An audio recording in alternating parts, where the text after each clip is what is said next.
Modern apparel designed for trail running can be found in a number of different materials, some synthetic, some natural, and many a blend of both. In this video, I'm going to talk about the pros and cons of natural fabrics, such as down and wool, compared to the synthetic alternatives. I'll also talk about how to properly care for these different materials to ensure you can get the best performance and longest life possible from them. And throughout the video, I'll make some recommendations of a few different products that I've used over the years. And as usual, I'll include links in the description below to all of these products so that you can compare prices and learn more. First though, let's talk about the types of layers that a trail runner might wear. One of the main differences between hiking and trail running is that as runners, we're typically exercising at a much higher intensity and are therefore going to sweat a lot more. So for the most part, we need fabrics that are wicking and quick drying. I like to rely on layers, starting with a pair of shorts and a t-shirt, along with arm warmers and maybe a lightweight shell for cooler weather, or a waterproof hard shell for the rain.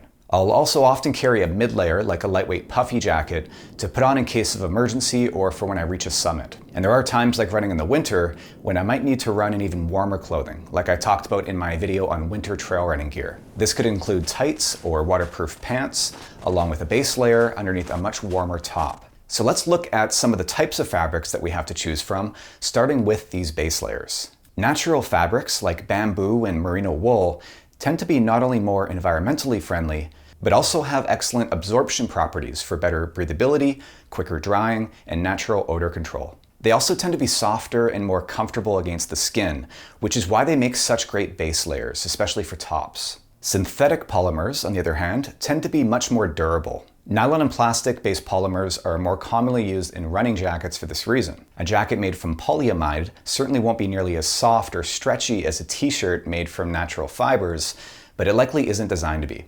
I'm never going to wear a hardshell jacket without a shirt, but I do trust it to stand up to a lot more wear and tear.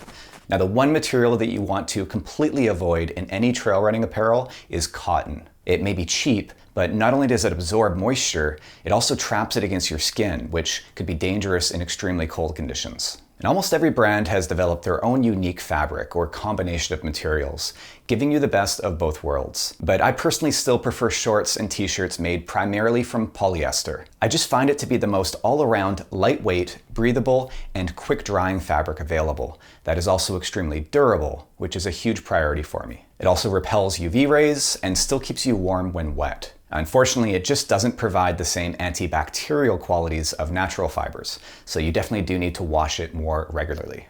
I know many people who prefer merino wool shirts or even bamboo, and I definitely do rely more on merino wool base layers in the winter. Merino wool is particularly lightweight and works great for both hot and cold weather. It's often combined with synthetic fabrics like spandex to give it a more fitted shape. But for heavy use in the summer, I just don't find merino wool to be durable enough to warrant the investment.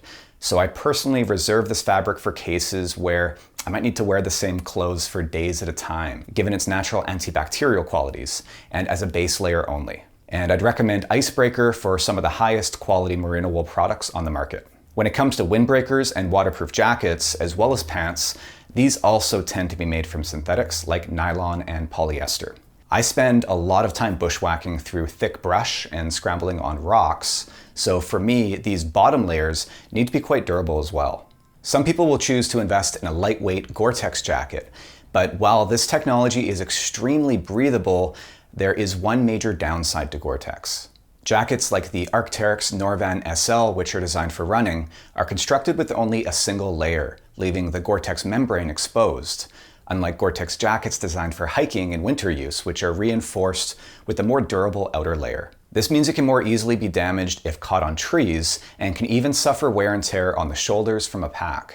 As you probably know, I'm a big fan of the Benatti waterproof jacket from Salomon, which, while not quite as breathable, is much more durable and half the price. The Benatti waterproof pant is also great as an added layer of protection. But as I mentioned, in the alpine and definitely in the winter, I'll usually carry a warmer mid-layer as well. So let's again look at the pros and cons of natural versus synthetic fabrics when it comes to insulated layers like puffy jackets. Down jackets have a very high warmth to weight ratio, and they also pack down much better than any other fabric. Down also has extremely good longevity, so while more expensive compared to synthetic alternatives, a good down jacket can be an excellent investment, provided that you take proper care of it. The biggest issue with down jackets that most people commonly talk about, though, is that down can really fail and provide little to no warmth when wet. This is obviously a potential issue for trail runners, especially in wet climates like here in the Pacific Northwest. Since I wouldn't typically run in this layer though, I can get around this problem by keeping a down jacket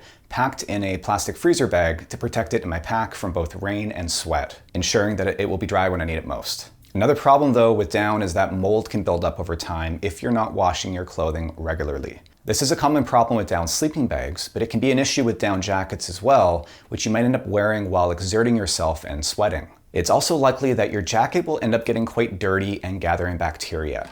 That's why it's really important to properly dry out your down clothing and to regularly wash it to ensure that mold does not develop, because this can really cause the down to degrade, affecting its performance over time.